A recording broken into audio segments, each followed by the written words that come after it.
Welcome to Friday Beyond Spotlights. My name is Nick Chan, a lawyer and lawmaker. I'm your host for this episode. Our special guest for this episode is the Honorable Mr. Tommy Cheung, GBM, GBS, JP, member of the Executive Council of Hong Kong, the longest-serving Hong Kong Legislative Council member, party leader of the Liberal Party, chairman of the Hong Kong Catering Industry Association, and the honorary life president of the Association of Restaurant Managers. Tommy, welcome to Friday Beyond Spotlights. Thank you for inviting me. My pleasure. Hong Kong is a place to reach for the stars with almost 100 Michelin stars and over 17,000 restaurants, ranging from local Tai Pai tongs to international fine dining establishments. You can sample some of the best cuisines in the world within just a 10-minute walk. How did Hong Kong become such a food capital in the world, Tommy? First, I think since '49, a lot of people came to Hong Kong, including my dad. And he used to have excellent food in Guangzhou.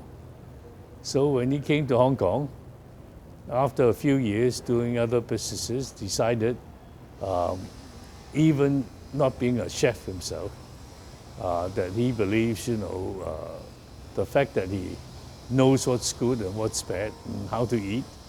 So he started his first restaurant, which is a huge one, 3 stories in Tsim Sha Tsui, that serves, I don't know, maybe 1,500 people. So that was his first venture in the early 60s. That's huge. That's the biggest restaurant Hong Kong's had for a long time. Not that. It's only later on when he invested in a restaurant in the Ocean Center called the Ocean Palace. Then was the biggest. It seats over 2,000, actually 2,400 people in one seating. That's when he called me, or actually he did not call me, he came to the US then and said, I need help. So it's either between my older brother and myself. But my older brother said no to him. So I guess I can't refuse my mother lobbying. So it's easy to say no to your dad. It's very hard to say no to your mother. There is a constant, insatiable appetite for fresh fruits, produce, meat, and seafood from pristine waters flowing in on chartered flights. What are the logistics and food science behind food sourcing, keeping food fresh, and building reserves? In the 70s, we have fresh everything from China. In fact, we were still having farms so then where we raise our pigs, our chickens, our ducks, our pigeons. So we have everything fresh. In those days, we could even slaughter our own live chicken in the kitchen. They don't let us do it now. That wasn't so difficult, especially with Cantonese food. We do need everything live and fresh. In the restaurant that I own, when I came back, Ocean Palace, we were the first one to bring in Maine lobster. We flew in Maine lobsters from San Francisco, direct flight. And they're happy swimming in our tanks. These days, with global inflation, international conflict, climate change, that must add to the cost of imported goods. What are the challenges and opportunities that you see? Lots of challenges. Unfortunately, I am a dire pessimist.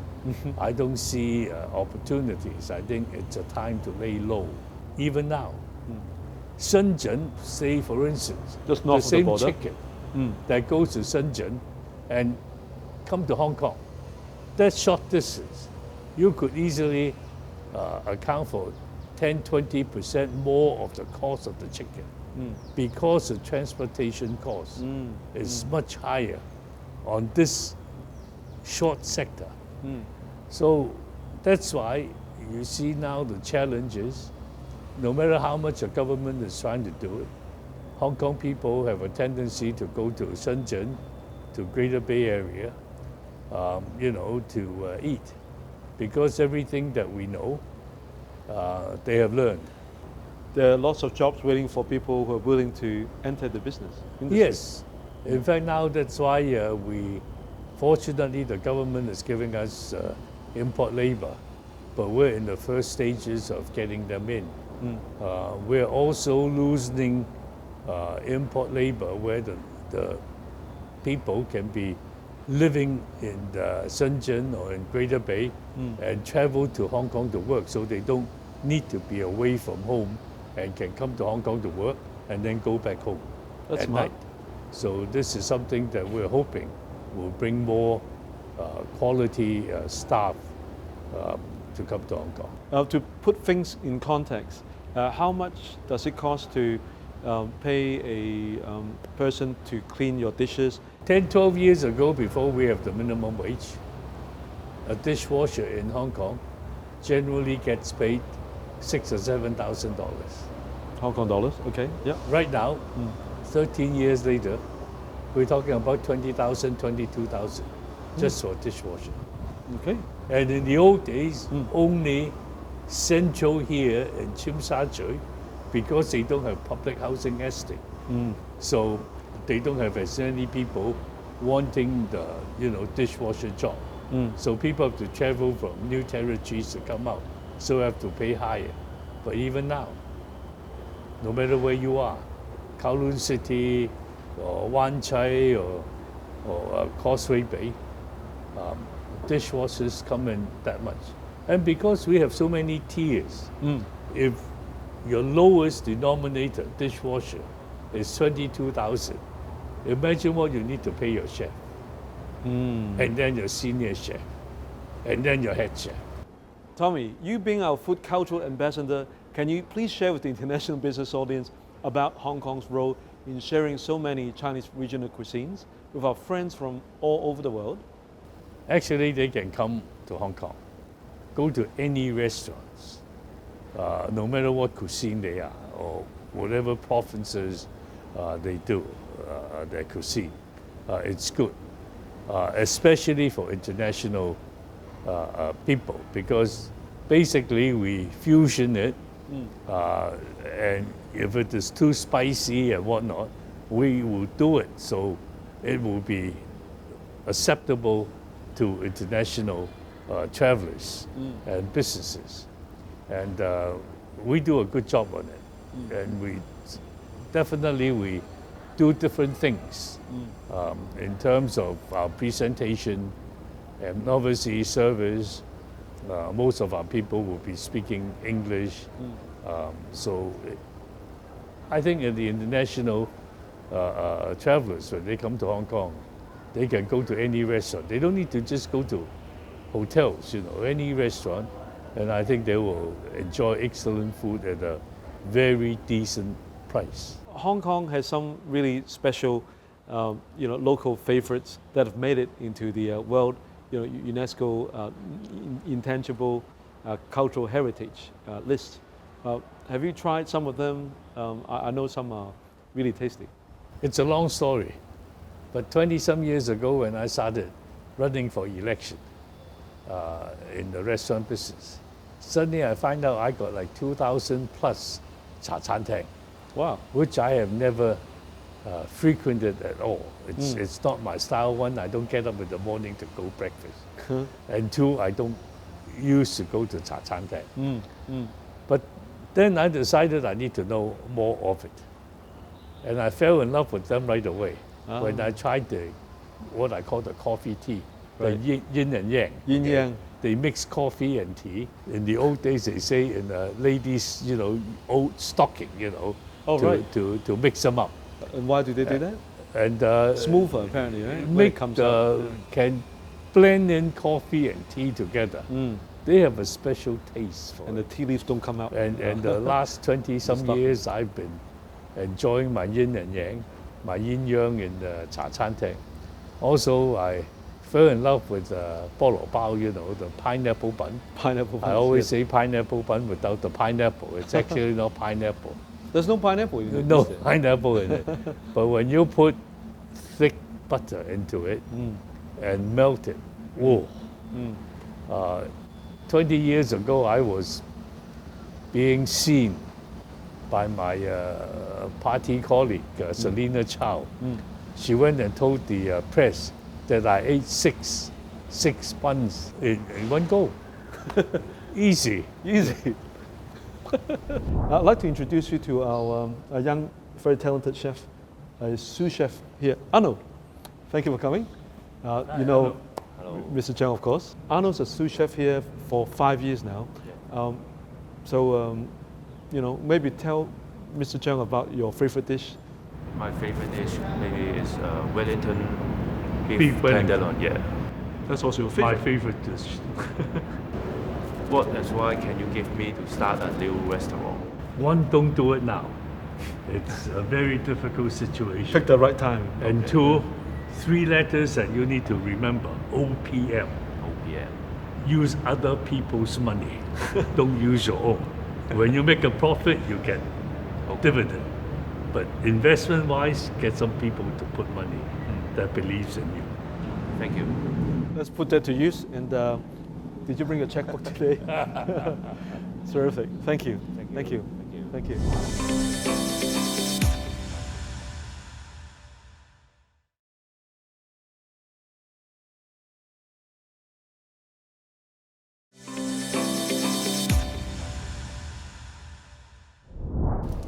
Welcome back to Friday Beyond Spotlights. We have with us today the Honorable Tommy Cheung.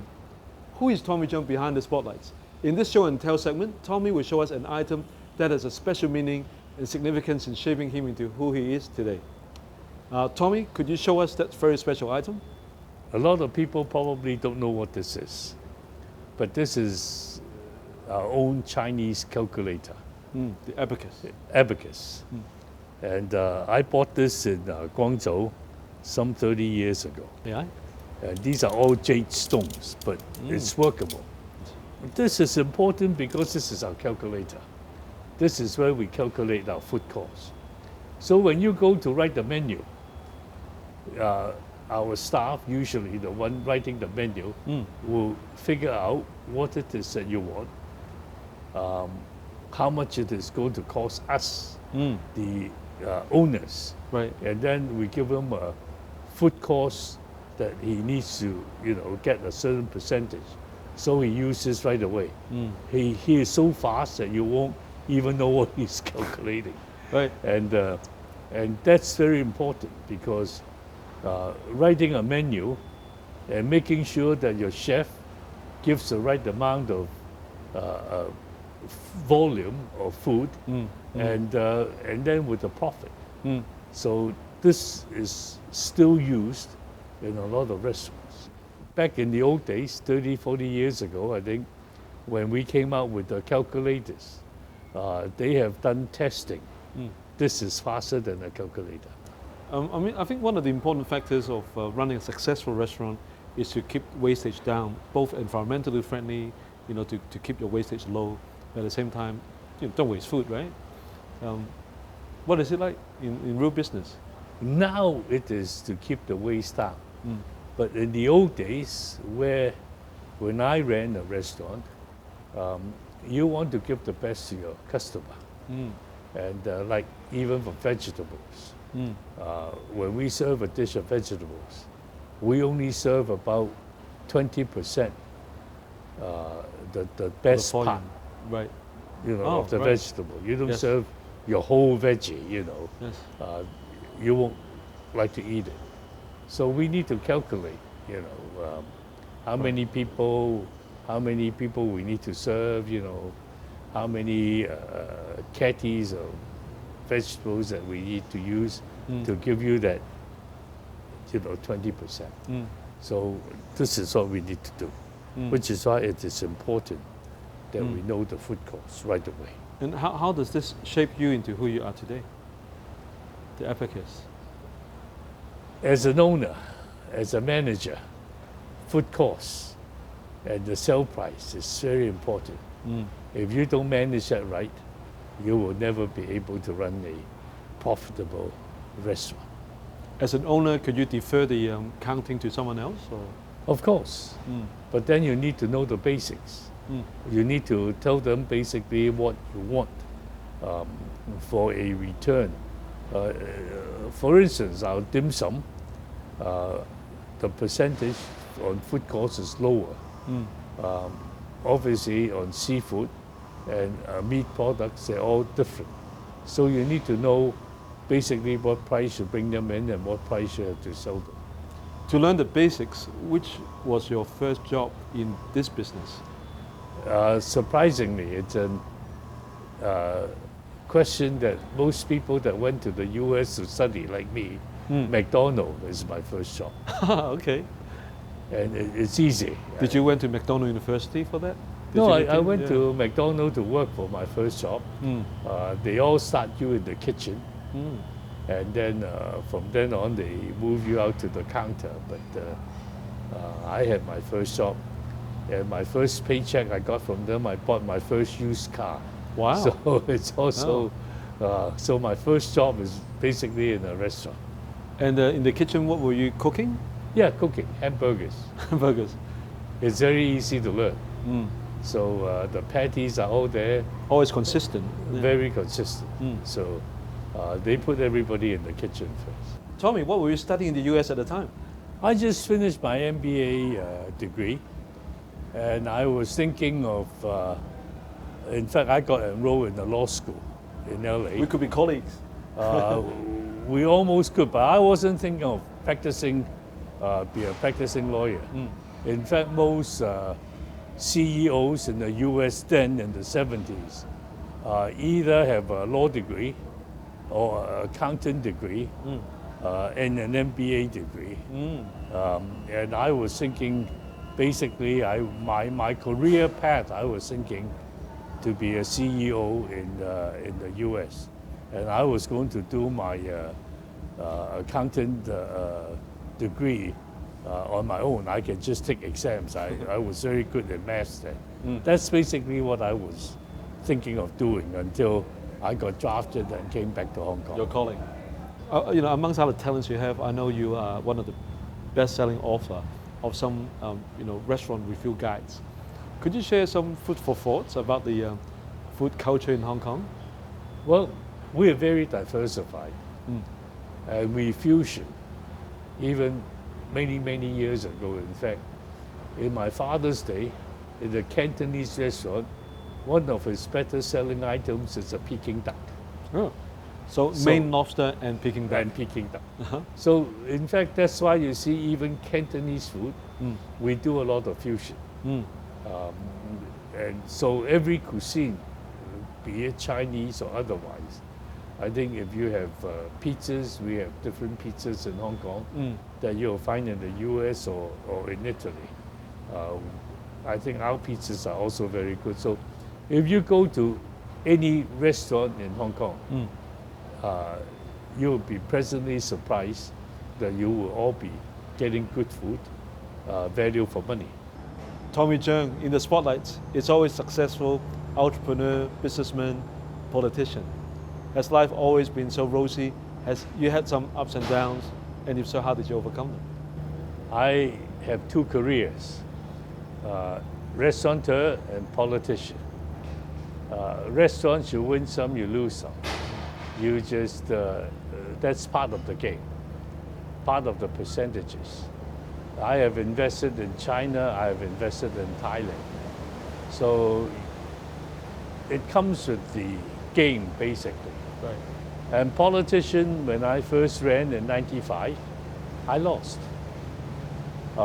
So the whole game of doing politics is that you know you're going to lose, you expect to lose, but the only thing is your voters will see how you behave after you lost your election and see whether you continue working for them. When you do, they reward you the next time. But that's a 4-year wait, so it's a bit difficult. But to answer your question, I win some, I lose some. Hopefully I win more than I lose. Your newspaper article column is called 我為人人. Why is it called that? Because actually that's my campaign slogan. A good friend, Wei Ling, he passed away last year. And when we think about a campaign slogan, in fact, he first started as 人人為我，我為人人. Everybody helps you or you help everybody. Yes.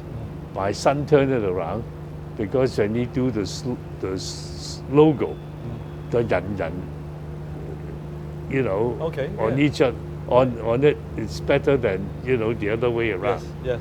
So that's how it came about. And you use your Chinese character Yan. Yes, and substitute. my Chinese name, Cheung Yu-yan, 個人. As in a peace-loving person. Now we come to one of our fun rapid fire segments where we get up close and personal with our guests.